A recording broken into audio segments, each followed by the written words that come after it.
पिछले 10 साल की अखबारें निकाल लें, हर बंदा जिस पे करप्शन साबित हो चुकी, असल तो वही है करप्ट, जिस पे साबित नहीं है उसको तो नहीं कह सकते। आप दोनों में से जो मर्जी लिस्ट ले लें, जिस पर इल्जाम है वो भी ले लें या जिस पे साबित है वो भी ले लें, और दोनों की लिस्ट निकाल के देख लें कि मुआशरे के अंदर करप्ट कौन है। मुआशरे के अंदर अब क्या करप्शन कोई चीज नहीं।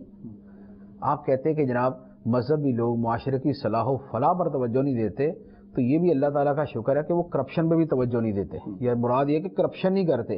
आपकी जो करप्शन करने वालों की लिस्ट है वो जरा देख लें। एक अखबारी सहाफी ने एक मजमून लिखा हुआ था कि हमारे मुल्क को पढ़े लिखों ने बर्बाद किया। उसके मजमून का उन्वान ये था, और उसके बाद उसने जो नाम दिए थे ना, अब नाम तो हम बयान नहीं कर सकते, लेकिन जो उसने नाम दिए थे कि हमारे मुल्क में जिन लोगों ने खुद करप्शन की या जिनके आने के बाद करप्शन को फरोग मिला, उनमें अक्सरियत फॉरेन क्वालिफाइड, यानी कि बैरून मुल्क से आला तालीम हासिल करके आने वाले।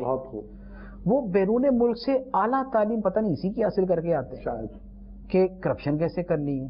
हालांकि उन मुल्कों के अंदर उनकी आला तालीम जो वहां के लोग हैं उनको तो ये नहीं सिखा रही होती, लेकिन हमारे वाले पता नहीं कौन से गुर सीख के आते हैं कि आला तालीम याफ्ता और आला करप्शन याफ्ता होता है। वो आला ही जो है ना वो चोरियां कर रहा होता है, वो आला दर्जे की जो है ना वो लूटमार कर रहा होता है।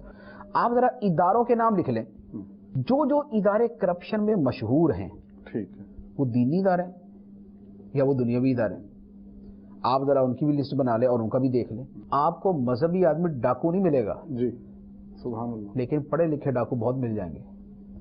आपको मजहबी लोग चोर नहीं मिलेंगे, आपको पढ़े लिखे बहुत चोर मिलेंगे। आपको मजहबी लोग करप्ट नहीं मिलेंगे या बहुत कम मिलेंगे, लेकिन दूसरे बाबू लोग आपको बहुत मिल जाएंगे। ये सवाल कि जनाब दीनदार लोग, मजहबी वज़ाक़ता वाले लोग, ये तो माशरे के अंदर कुछ नहीं करते। हाँ ठीक है ना, माशरे में नहीं करप्शन करते, ये माशरे में नहीं चोरियां करते, ये माशरे में नहीं डकैतियां करते। अगर ये नहीं कर रहे तो 1000 मरतबा कहते कि ये ना करें। और अगर आप ये बात करते हैं कि ये लोगों की सलाह फलाह और उनको जो है वो तमीज़ तहजीब सिखाने के एतबार से बात नहीं करते, तो मजहबी लोग ही वो होते हैं जिनकी शादियों में पूरा महल्ला पूरा हफ्ता अपनी नींदें खराब और तबाह नहीं कर रहा होता, जिसमें मरीज परेशानी होते हैं, जिसमें औरतें रात को सोती हैं, जिसमें मर्द रात को सोते हैं, जिसमें बच्चे रात को सो पाते हैं, जिसमें बूढ़े रात को सो पाते हैं, जिसमें मरीज रात को सो पाते हैं।